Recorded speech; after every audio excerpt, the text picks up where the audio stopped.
Di tengah kepulan asap yang menyelimuti lokasi kebakaran lahan, prajurit Kodim 0105 Aceh Barat bersama masyarakat setempat dan instansi terkait tetap menunjukkan semangat dan keberanian dalam memadamkan api kebakaran hutan dan lahan yang terjadi di Desa Kota Padang, Kecamatan Bubon, Kabupaten Aceh Barat. Dengan berbekal mesin robin dan selang air yang cukup panjang, personel TNI bersama warga bahu-membahu berjibaku melawan kobaran api yang menghanguskan area lahan kering.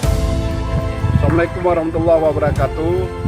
Puji syukur kepada Allah, selawat kepada Rasulullah. Kami atas nama masyarakat Kota Padang, Kecamatan Bubon, Kabupaten Aceh Barat, mengucapkan terima kasih yang tak terhingga kepada Bapak TNI, baik dari Dalkot Bubon maupun Kodim Aceh Barat yang telah membantu kami selama 4 hari ini memadamkan api sehingga lahan kami terselamatkan.